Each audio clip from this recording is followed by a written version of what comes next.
आप सभी साथियों का एक नई वीडियो में बहुत बहुत स्वागत है।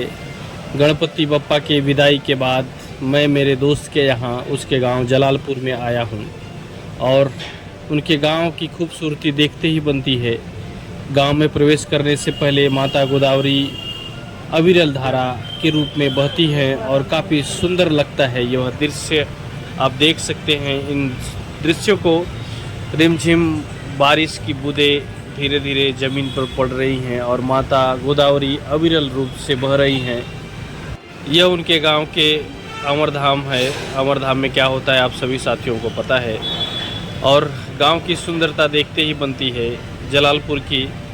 और यह छोटा सा ब्रिज है, ब्रिज के उस पार भगवान भोलेनाथ का मंदिर है। काफ़ी भव्य और काफ़ी पुराना है। इस मंदिर में भगवान भोलेनाथ का भी हम सभी दर्शन करेंगे और माता गोदावरी के चरणों का स्पर्श करते हुए भगवान भोलेनाथ का दर्शन करेंगे।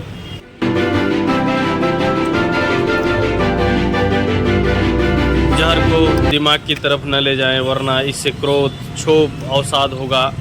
भगवान शंकर इन्हीं कारणों से उसे कंठ में ही धारण करते हैं।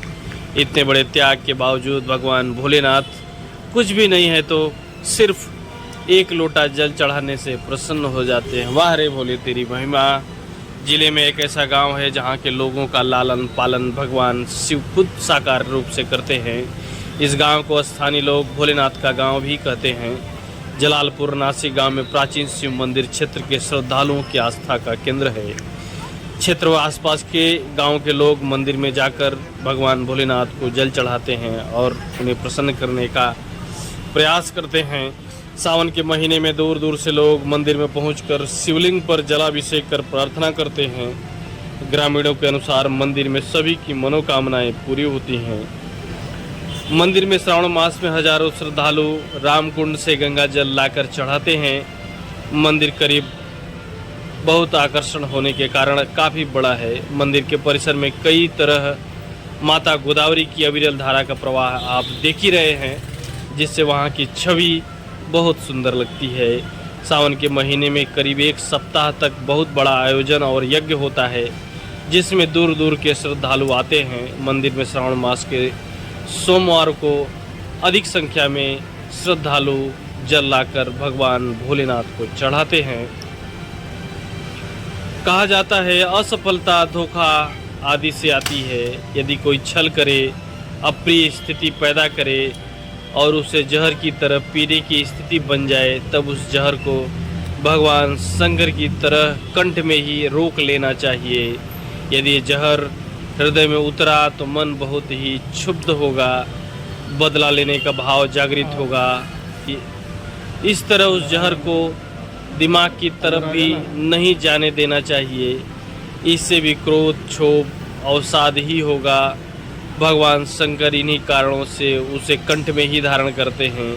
इतने बड़े त्याग के बावजूद भगवान भोलेनाथ कुछ भी नहीं तो एक लोटा जल चढ़ाने से ही प्रसन्न हो जाते हैं। इसका अर्थ है कि जीवन में भी जो भी प्राप्त हो रहा है वह आपके प्रयत्न का परिणाम है। इससे संतुष्ट होने की आदत डालनी चाहिए, न कि लालच करना चाहिए। यह बात हमेशा याद रखनी चाहिए। जब व्यक्ति नकारात्मक जीवन जीता है तो एक अज्ञात भय उसके जीवन में प्रवेश कर जाता है। यह भय उसके मन को कमज़ोर करने के साथ शरीर के सारे अवयवों को क्षतिग्रस्त करता है। इसका पता उसे तब चलता है जब शरीर में कोई गंभीर रोग लग जाता है। इसलिए हर हाल में समुचित आय पर ही भरोसा करना चाहिए। न में भी जहाँ भी सत्य है वहीं शिव का वास है। शिव के साथ सारी विषमता है। वे अवघड़ हैं, आशुतोष हैं, देवों में महादेव हैं, रुद्र हैं, गृहस्थ हैं, महायोगी हैं, त्यागी हैं, तपस्वी हैं, पिता हैं, गुरु हैं, मृत्यु हैं, जीवन है। भारतीय होने का अर्थ है शिव को जानना। उनके जाने बिना इस लोक को जानना असंभव है। उनकी आराधना से मोक्ष मिलता है। वो ज्ञान के वेद हैं, वे रामायण के प्रणेता हैं, संगीत के स्वर हैं, ध्यान के उत्स हैं। उनमें नृत्य वास करता है, जीवन को गति मिलती है। वे प्रेमी हैं, ऋषियों के गुरु हैं, देवताओं के रक्षक हैं, असुरों के सहायक हैं और मानवों के आदर्श हैं। भगवान भोलेनाथ ऐसे हैं, ऐसी है उनकी माया। अगर आप भोले को नहीं जाने तो क्या जाने।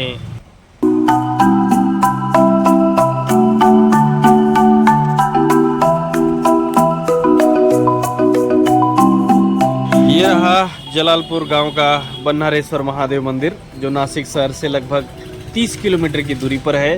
काफ़ी सुंदर वातावरण है। आपको गांव जलालपुर का वातावरण कैसा लगा और बन्हारेश्वर महादेव मंदिर कैसा लगा, कमेंट करके ज़रूर बताइएगा। मिलते हैं एक नए मंदिर पर, एक नए दर्शन पर, एक नई यात्रा पर। धन्यवाद। हर हर महादेव।